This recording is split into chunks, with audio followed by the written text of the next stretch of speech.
Hello students, this is your Sir Shubhadeep and I am back with another video of this chapter. Today we will be learning about the human digestive system. Last day also I used this animation to explain you how the human digestive system works. That was an introduction to the entire process, right? Today we will go into details about how this entire things work. So this is the entire human body with all of its vital organ systems in place. To make the animation more clear, I will be removing the unimportant parts that we don't need in this video.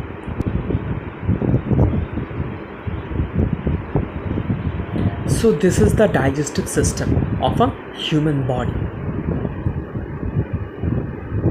I hope all of you remember from the last lesson that we have to follow a certain steps in holozoic nutrition. The first step would be the ingestion. Okay, now that would literally mean that a substance or a food particle is ingested by an organism, that is intake of food particle. Right, now in case of human being, we utilize our mouth to do that. The process of digestion begins as soon as you put the food in your mouth. Here you can see the entire alimentary canal, the digestive system here. This is the esophagus. The food will run from the mouth to this esophagus and continue down up to the stomach. It is the J-shaped organ that you can see right here. I will explain those things in details later. See, after the stomach, when the digestion is done in this stomach, the food goes into the small intestine. Now, above the stomach, this brown colored substance that you can see, this is the liver, and behind that the yellow triangular piece, that is the pancreas. This triangular yellow shaped substance is the pancreas. The food from the stomach will now go into the small intestine and will follow down to the large intestine. And after the digestion is over, it will go, the undigested particle will go into the rectum. This is the gastrointestinal system or the digestive system that we are talking about. This is the entire tract by which the food that you eat goes through. The digestion process, the absorption process happens here in this tract. The first thing you have to understand, in the holozoic nutrition process, the food is being taken into an organism's body, and the entire digestion process happens inside the body, right? So the first step of holozoic nutrition is ingestion, right? So in this process, what happens, an organism actually eats the food, that is takes the food inside the body. This process happens in our body through here. This is the mouth. This is a human mouth. The entry of the food actually happens through here. Now this muscular organ is the tongue. It is a very vital organ here. It pushes the food towards the teeth so that the churning of the food becomes much easier for us. In this buccal cavity, we break down the solid particles of food into much smaller pieces, and also these are mixed with the saliva. This is the structure of the teeth, the buccal cavity that we were talking about. They are hard structures which are used for cutting, chewing, crushing the food actually. Now, all of us know how many types of teeth we have. Basically, we have incisors, canine, premolar, molar that you will be studying. You have already studied in earlier classes also. Now, the various types of teeth that we have are the incisors, cuspid or We can also say this is the canine. After that, bicuspid or the premolars, and finally the molar.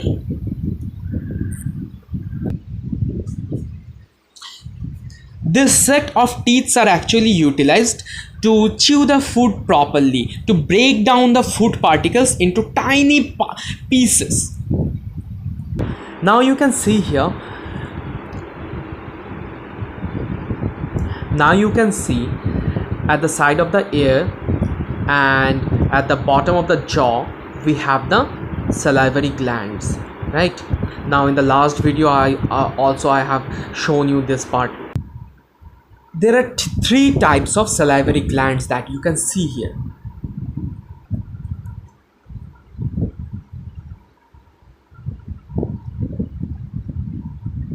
Number one are the parotides. After that we have the sublingual and then submaxillary. These are the three types of salivary glands that we have.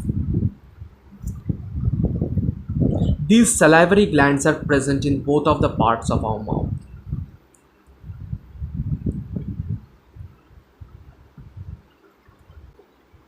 When you put a certain amount of food in your mouth, your tongue starts to move, right? And push the food towards your teeth, and the teeth will crush them into tiny bits of pieces, right? And your tongue will continue to mix the saliva that is being produced by this salivary glands with this food. This will actually make the food much softer, and also this saliva that you are mixing with your food contains a few enzymes. The most important is the salivary amylase. This salivary amylase actually breaks down the carbohydrate present in your food. Now probably you have observed this thing. If you just continue to chew certain amount of food in your mouth for a long time, the food particles will somewhat become sweeter. This is only because of this salivary amylase. This breaks down the carbohydrate. The saliva actually contains some amount of mucus, lysozyme, and salivary amylase. Now, due to the presence of this mucus, the food becomes soft and slippery and very easy to crush and much easier to swallow also. And the lysozyme is an antibacterial, antimicrobial substance. It actually kills the bacteria that are present in your food. Now, the most important of all of this is the salivary amylase. This is the enzyme that actually acts on the carbohydrate. In this case, starch. It breaks down the starch and converts it into sugar. So you can literally say that the digestion process starts immediately as the food enters the mouth. After you are done chewing the food and making bolus out of it, the food would be passed down into the oesophagus, that is the food pipe. As soon as you are done chewing the food will go down to the oesophagus. Now the flap that you can see here, I'm repeating that part. The flap, you can see a flap is just closing on and the food passes into the oesophagus. This flap is known as epiglottis. White colored flap that you are seeing on your screen right now, this is the epiglottis. What this does is when you swallow the food, this closes the pathway of the windpipe so that the food does not enter the wind tunnel, so that it does not enter the lungs. Now the food would be pushed down the esophagus. Now the process by which this happens is known as peristalsis. It is a movement of the muscles of the food pipe which pushes the food downwards towards the stomach. This is how the muscles of the alimentary canal moves during the process of peristalsis. You can see it clearly. It moves like a wave pattern here. It actually pushes the food downwards throughout the alimentary canal.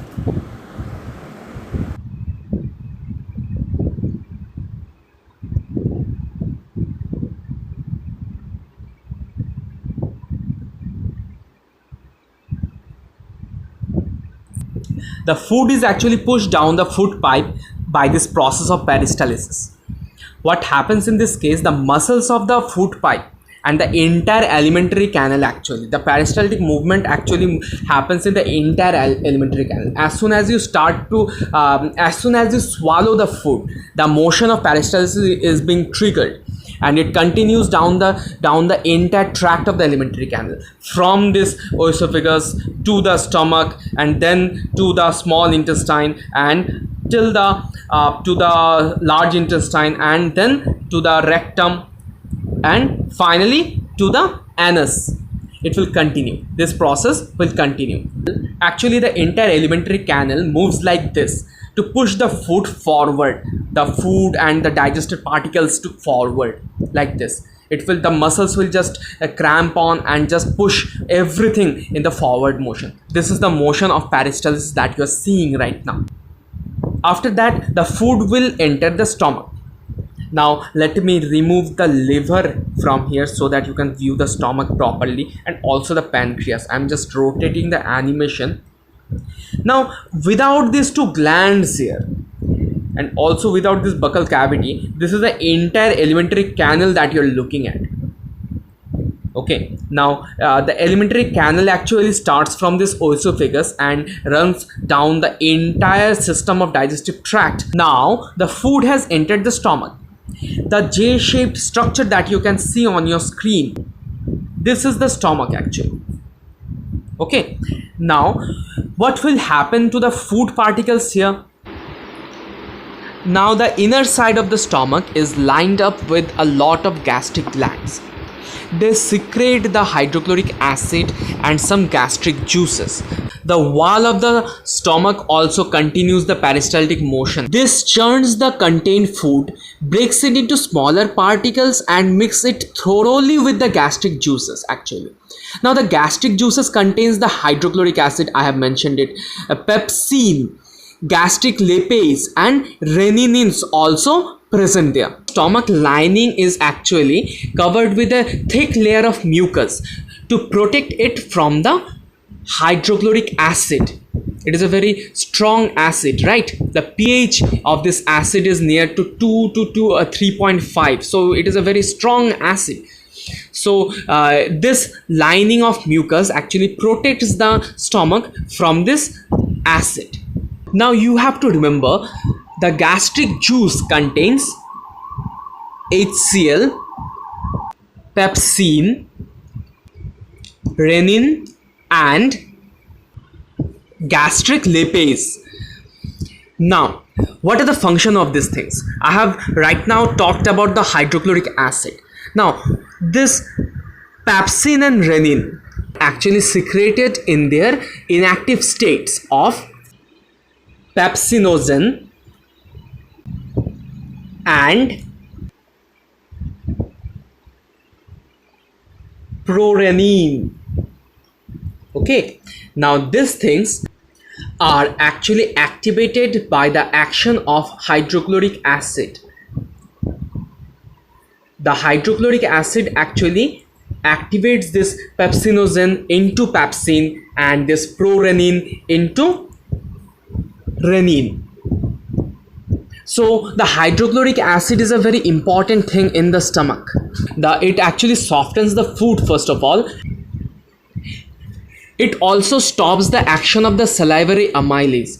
Now, when you are chewing the food, you mix the food with saliva, and the saliva contains the salivary amylase. It actually was acting on the starch that was present in the food. This starch was converted into sugar, right? A simpler form of carbohydrate, that is maltose in this case. Okay, now this action of the salivary amylase should be stopped so that further digestion can happen. Hydrochloric acid does this one, and after that it activates the pepsinogen and the prorenin. Now, what is the function of these two enzymes? First of all, the pepsin. This pepsin is a major enzyme of gastric juice which actually functions in acidic medium. Now this pepsin actually hydrolyzes protein into soluble fragments called proteoses and peptones.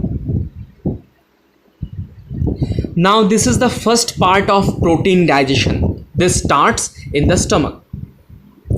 Now carbohydrate digestion has already started in the mouth when the salivary amylase started to work on the starch, right? And protein digestion is starting in the stomach by the action of the enzyme pepsin.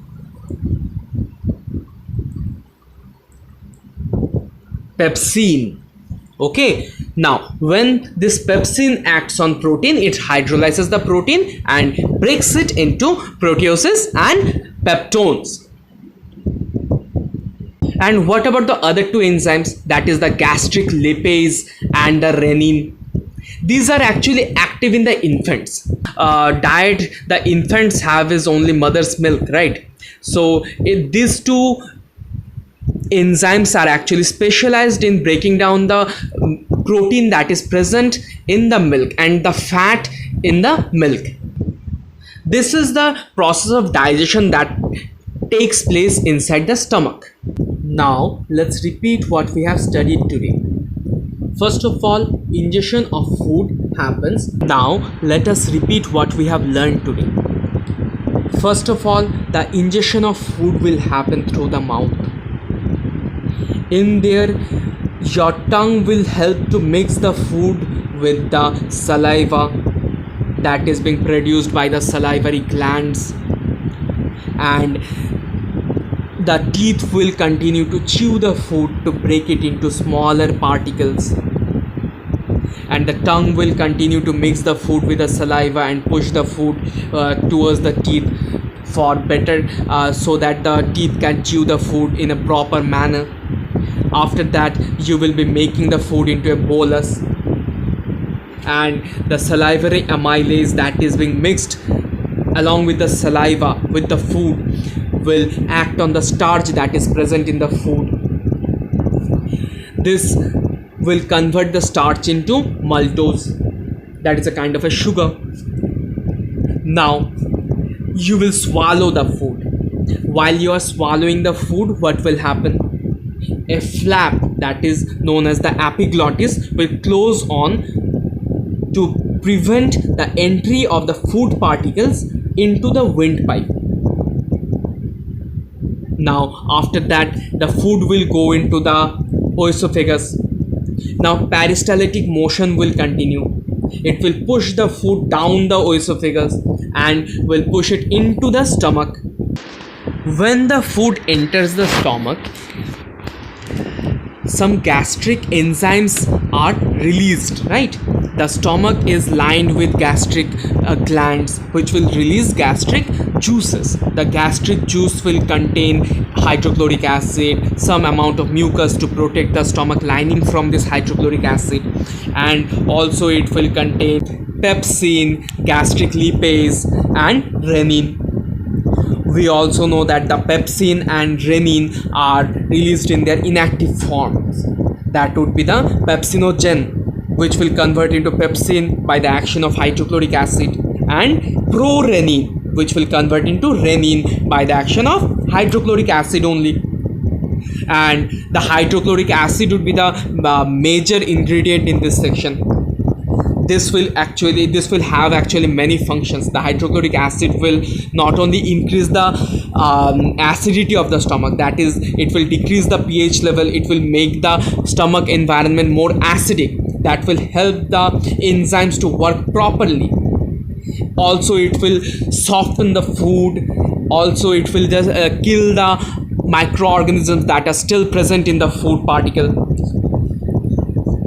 Now The most important of the gastric enzymes after hydrochloric acid is the pepsinogen, that is being converted into pepsin. This is the protein digesting enzyme. This digests the protein that is present in your food. It actually does what? It actually hydrolyzes the protein into peptones and proteoses. When this protein digestion is done, the food will stay in the stomach for some time and then will be released into the small intestine. Now the digestion of carbohydrate has already started in the mouth, and the digestion of protein is starting in the stomach. Remember this part. In the next video, we will be discussing about how the digestion process happens inside the small intestine. Remember one thing, this is the actual site for digestion and also the absorption. Majority of the digestion happens into the small intestine, inside this small intestine, and also the entire process of absorption of all the nutrients except a little bit of the water. Major part of the digestion and absorption happens inside this small intestine. Remember that part. So in the next video that I will be uploading shortly, you will be studying about the small intestine and the digestion process that continues inside this small intestine.